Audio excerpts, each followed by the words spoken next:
നമുക്ക് അങ്ങോട്ടിരിക്കാം. ഇവിടെ ഇരിക്കാം. എടാ, നീ ഇവിടെ? നഴ്സിംഗ് ഹോമിൽ എന്റെ ഒരു പേഷ്യന്റ് ഉണ്ട്. അതാ ഇങ്ങോട്ടിരിക്കാം. ആ കസേര എടുത്തോളൂ.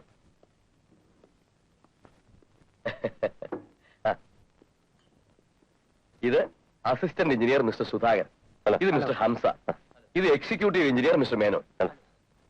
ഒറ്റയ്ക്ക് ബാറിൽ വന്ന വിവരം മേലധികാരത്തിൽ അറിയിച്ചോളാം ദാസാ. മേലധികാരൻ 2 ലെവലിലാണ്. ഒന്ന് ഇവന്റെ ജ്യേഷ്ഠത്തി, നമ്മുടെ സംസാരം. പിന്നെ സാക്ഷാൽ മേലധികാരം ഒരു ചീനമളമുണ്ട്, എന്റെ ഓൺലി സിസ്റ്റർ. ഇത് ഡോക്ടർ ഹരിദാസ്, എന്റെ അച്ഛന്റെ.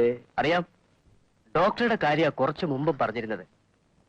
നഴ്സിംഗ് ഹോമിന്റെ പണി കുക്കാക്കാൻ ഞാനും ഹെൽപ്പ് ചെയ്യുന്നുണ്ട്. കുറച്ച് ബട്ടർ ആദ്യം തിന്ന്, പിന്നെ എത്ര കുടിച്ചാലും ലിവറിന് കേടില്ലെന്ന് പറയുന്നത് ശരിയാണോ ഡോക്ടർ? അല്ല, അറിയാൻ ചോദിക്കുക. ചോട്ടെ, എനിക്ക് ഹെൽത്ത് സെന്ററിൽ എത്തണം. പോട്ടെ. ഏതായാലും ഒന്ന് വിട്ടതല്ലേ, ഇരി. ഒന്നുകൂടെ. അല്ല, പോട്ടെ. ഇവരെ ലഞ്ചിന് വിളിച്ചാൽ ഇരിയടോ. പോട്ടെ. എന്താ വേണ്ട സാർ? 3 ലാർജ് വിസ്കി, ഒരു ബിയർ. ശരി സാർ.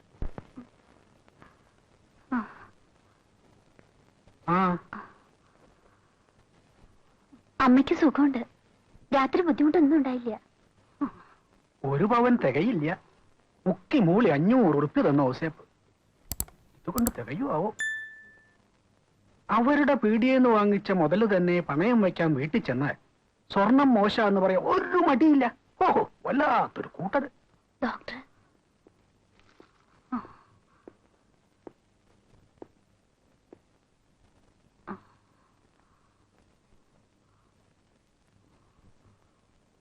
ഇനിയിപ്പോ മരുന്നൊക്കെ കഴിച്ച് ഇല്ലത്തങ്ങോട്ട് കൂടിയാ പോരെ? ഇവിടെ എന്താ സൗകര്യം? റൂം മാറണം. വേറെ നല്ല റൂമുണ്ട്. ചെലവ് വിചാരിക്കുമ്പോ അമ്മ സംസാരിക്കരുത്. ഡോക്ടർ പറഞ്ഞില്ലേ തീരെ സംസാരിക്കരുതെന്ന്. വേണമെങ്കിൽ വൈകുന്നേരം പോവാം. ആ, ഒരു ECG കൂടെ എടുത്ത് നോക്കിയിട്ട് പറയാം.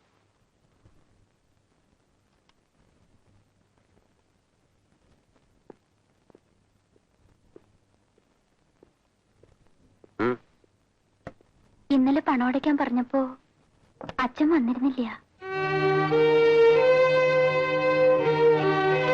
അത് തരൂ. അതല്ല, പണയം വെച്ച രസീതി. ഇവിടെ ബില്ലൊന്നും തരില്ല. ഡോക്ടറോട് ഞാൻ പറഞ്ഞിട്ടുണ്ട്. ഔസേപ്പിന് പണം തിരിച്ചു കൊടുക്കാൻ പറഞ്ഞേക്കും. സാരമില്ല, ഉണ്ണികൃഷ്ണന്റെ. ഏട്ടനെ നല്ല പരിചയം ഉണ്ടായിരുന്നോ? ഉവ്വ്. എന്നെ പറ്റി എന്തെങ്കിലും കുസൃതി പറഞ്ഞിട്ടുണ്ടാവും ഇല്ലേ? സെലക്ഷൻ കിട്ടിയപ്പോ ഞാൻ കളിയാക്കാൻ തുടങ്ങി.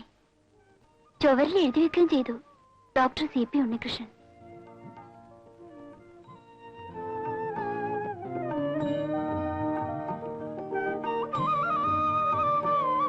എന്റെ അതിമോഹത്തിനൊരു ശിക്ഷ കിട്ടിയതാവും. ഞാൻ ചെന്നിട്ട് വേണം അച്ഛന് കുളിക്കാൻ.